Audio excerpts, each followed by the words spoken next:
नर्म लहजे में गुफ्तगू करना, नर्म लहजे में गुफ्तगू करना अपनी बेटी से मैंने सीखा है। मोअज़्ज़िज़ हाज़रीन, नाज़रीन, अस्सलाम वालेकुम।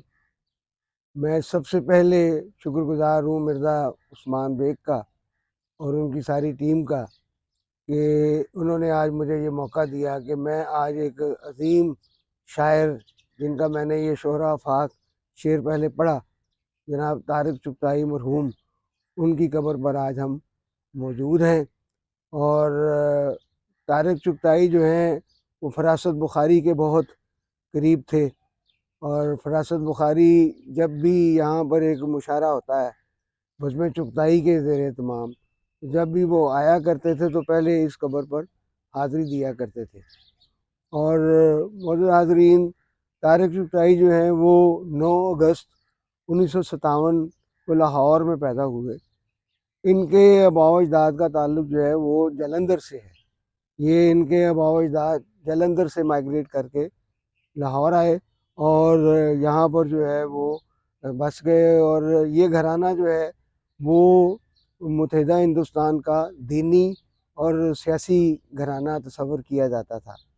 तो यही खूबियाँ जो हैं वो तारिक चुगताई में थी। आपने सियासत भी की, आपने समाज के साथ भी आप जुड़े, फिर आप शायरी में भी आपका एक ख़ास मुकाम हुआ और आपकी एक तंज़ीम भी थी बज़्म चुगताई जो आज भी एक्टिव है। इनके दोस्तान ने तारिक चुगताई उन्होंने इसको ज़िंदा रखा हुआ है। तो तारिक चुगताई जो हैं वो बचपन में ही इनको जो है वो ये लिखने लिखाने का और तकरीर करने का बड़ा शौक़ था।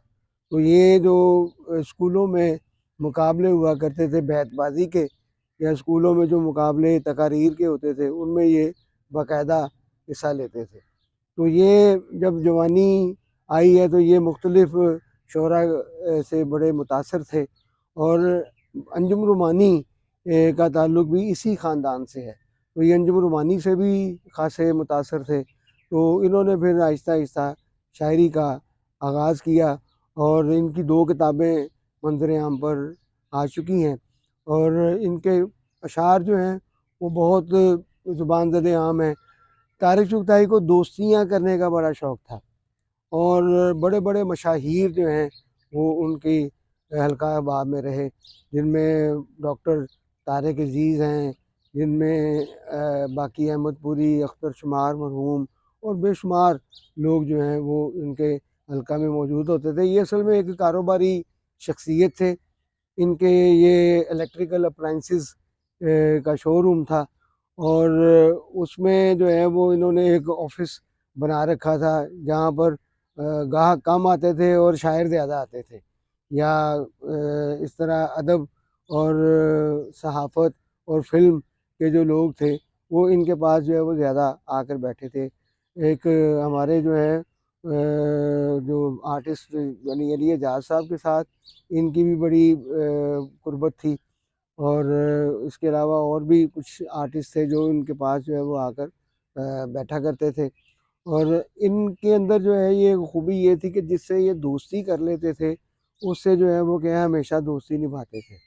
इनकी डॉक्टर तारिक अज़ीज़ के साथ जो है वो मिसाली दोस्ती थी, बचपन के ये दोस्त थे और यानी आखिरी दम तक उनकी दोस्ती कायम रही।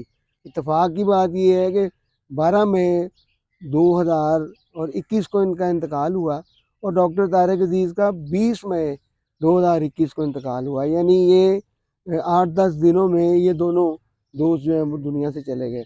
और इत्तेफ़ाक की बात ये है कि दोनों कोरोना का शिकार हुए।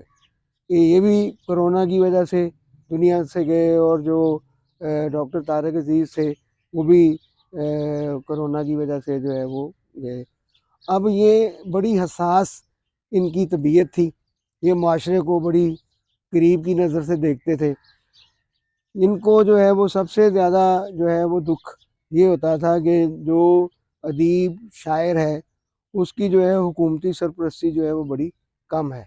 और जिस तरह सहाफ़ियों की एक कॉलोनी बनी हुई थी उस तरह ये जो है शायरों की एक कॉलोनी बनाना चाहते थे और ये जो इनके कतबे पर ये शेर लिखा हुआ है कि तमाम उम्र किराए के घर में गुजरी है, तमाम उम्र किराए के घर में गुजरी है, मकामे शुक्र है, कब्रें हमारी अपनी हैं।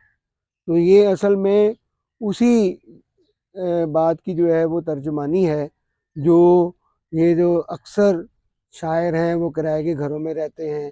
और इसमें मुझे एक निज़ोली फरताश का भी वो शेर याद आता है कि सलाम उन सादा दिल लोगों पे जिनकी सादगी ये है, सलाम उन सादा दिल लोगों पे जिनकी सादगी ये है, वतन के गीत लिखते हैं किराए के मकानों में।